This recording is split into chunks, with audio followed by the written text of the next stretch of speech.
Assalamualaikum warahmatullahi wabarakatuh. Halo teman-teman semuanya, jumpa lagi dengan aku Aldila Kurnia Putri. Di video kali ini aku akan membahas tentang soal-soal TWK ya teman-teman, soal-soal TWK yang sering keluar di tes CPNS. Oke, langsung aja kita mulai. Nomor 1, Republik Indonesia terdiri atas pulau-pulau, suku-suku, agama, dan budaya. Hanya rasa kebangsaan yang dapat menyatukan rakyat Indonesia sebagai bangsa. Rasa kebangsaan yang tidak sempit dan hanya menonjolkan kesukuannya saja. Setiap tempat yang memiliki suku budaya di Indonesia pasti juga memiliki sumber daya alam yang harus dijaga dan dimanfaatkan untuk kepentingan bersama. Menjaga kelestarian alam dan sumber dayanya juga merupakan dalam tugas sebagai warga negara Indonesia. Hal ini merupakan pengalaman dari sila Ingat ya teman-teman, kalau teman-teman menjumpai soal yang panjang itu bisa dibaca di 2 kalimat terakhir atau 1 kalimat terakhir aja teman-teman, kayak gini nih. Menjaga kelestarian alam dan sumber dayanya juga merupakan tugas sebagai warga negara Indonesia. Hal ini merupakan pengalaman sila ke. Jadi menjaga kelestarian alam itu pengalaman sila keberapa? Kalau ketuhanan yang Maha Esa enggak ya teman-teman ya. Ini berkaitan dengan ketuhanan, terus toleransi beragama, dan lain-lain. Yang B, kemanusiaan yang adil dan beradab. Kalau kemanusiaan ini tentang sesama manusia ya teman-teman ya. Ini juga enggak. Persatuan Indonesia. Ini nanti bisa kita cek dulu ya teman-teman ya, karena di poin Persatuan Indonesia itu ada senantiasa melestarikan dan mencintai sumber daya dan kekayaan alam di Indonesia. Yang D, kerakyatan yang dipimpin oleh hikmat kebijaksanaan dalam permusyawaratan perwakilan. Ini juga enggak ya teman-teman. Terus keadilan sosial bagi seluruh rakyat Indonesia. Ini juga enggak ya teman-teman ya. Jawabannya C, karena di poin Persatuan Indonesia itu ada menjaga kelestarian alam Indonesia. Ini poin-poin butir-butir persatuan Indonesia, mampu menempatkan persatuan, kesatuan, serta kepentingan dan keselamatan bangsa dan negara sebagai kepentingan bersama di atas kepentingan pribadi dan golongan. Sanggup dan rela berkorban untuk kepentingan negara dan bangsa apabila diperlukan. Mengembangkan rasa cinta terhadap tanah air dan bangsa.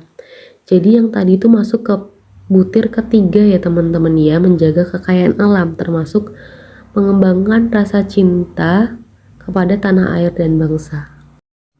Kita lanjut ke nomor 2 teman-teman. Ada soal narasi. Sekiranya aku seorang Belanda, aku tidak akan menyelenggarakan pesta-pesta kemerdekaan di negeri yang telah kita rampas sendiri kemerdekaannya. Sejajar dengan jalan pikiran itu, bukan saja tidak adil, tetapi juga tidak pantas untuk menyuruh si inlander memberikan sumbangan untuk dana perayaan itu. Ide untuk menyelenggarakan perayaan itu saja sudah menghina mereka, dan sekarang kita keruk pula kantongnya. Ayo teruskan saja penghinaan lahir dan batin itu. Kalau aku seorang Belanda, hal yang terutama menyinggung perasaanku dan kawan-kawan sebangsaku ialah kenyataan bahwa inlander diharuskan ikut mengongkosi suatu kegiatan yang tidak ada kepentingan sedikit pun baginya. Kutipan di atas merupakan sebuah tulisan seorang aktivis pergerakan nasional. Apakah nama artikel itu? Ini ditulis oleh Ki Hajar Dewantara ya teman-teman ya.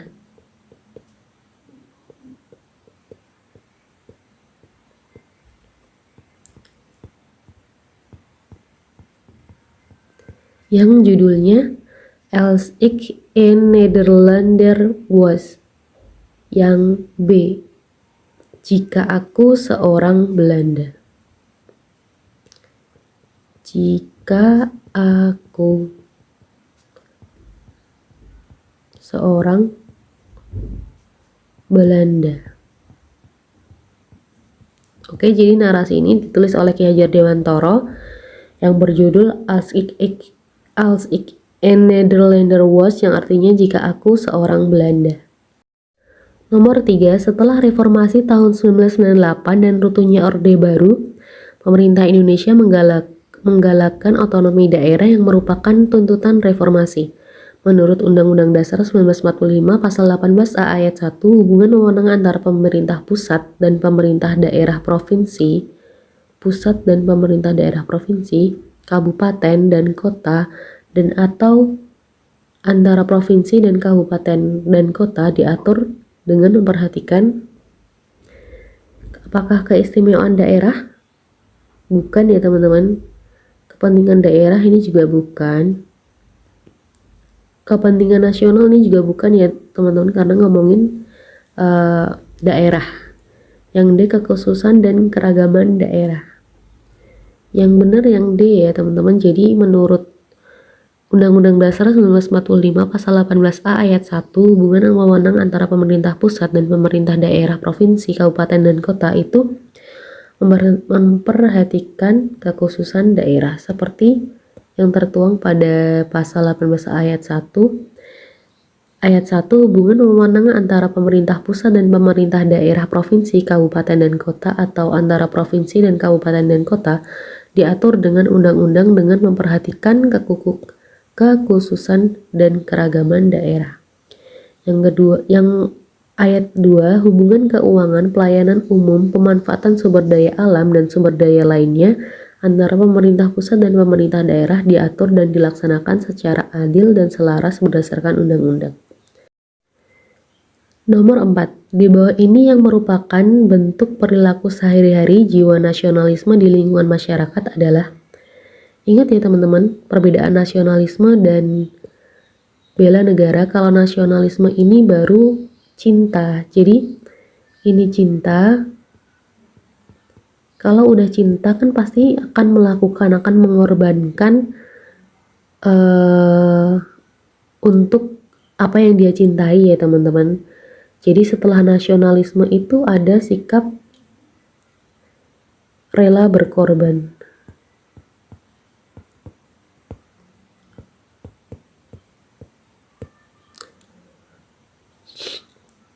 A. Melestarikan budaya Indonesia. Ini termasuk nasionalisme ya teman-teman. Yang B. Menjaga ketertiban di dalam masyarakat. Ini juga nasionalisme. Menggunakan produk-produk dalam negeri. Ini juga nasionalisme.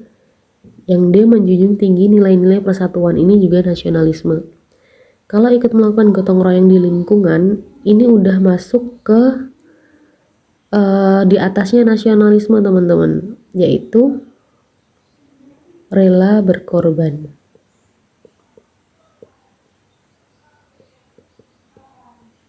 Apa sih bahasanya, lupa ya teman-teman. Ini bukan termasuk nasionalisme teman-teman pokoknya, tapi rela berkorban. Jadi udah lebih satu tingkat dari nasionalisme karena sudah melakukan aksi. Kalau nasionalisme itu masih cinta, kayak menjaga ketertiban, melestarikan budaya, gitu-gitu ya teman-teman. Nomor 5, terjadinya demonstrasi besar-besaran di wilayah Provinsi Papua dan Papua Barat yang disertai dengan aksi persekusi, pengerusakan, dan penjarahan di kantor pemerintahan dan pertokoan swasta adalah sebuah wujud penerapan penyampaian pendapat di muka umum yang bertentangan dengan nilai-nilai Pancasila, khususnya pada sila ke. Jadi di sini ada persekusi, pengerusakan, dan penjarahan teman-teman. Ini berarti masuk ke pelanggaran sila keberapa? Kalau ketuhanan yang Maha Esa enggak ya teman-teman, karena ini berkaitan dengan ketuhanan, toleransi beragama, dan lain-lain, kemanusiaan yang adil dan beradab. Persatuan Indonesia ini enggak ya teman-teman.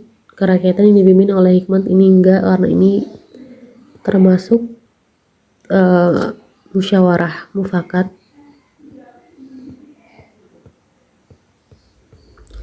Keadilan sosial ini juga enggak. Jadi ini melanggar sila ke-5. Jadi di sila kedua, Jadi di sila kedua itu kan ada poin mengakui dan memperlakukan manusia sesuai dengan harkat dan martabat sebagai makhluk Tuhan yang Maha Esa. Ini. Oke, sekian dulu dari aku. Semoga bermanfaat walaupun cuma 5 soal ya teman-teman.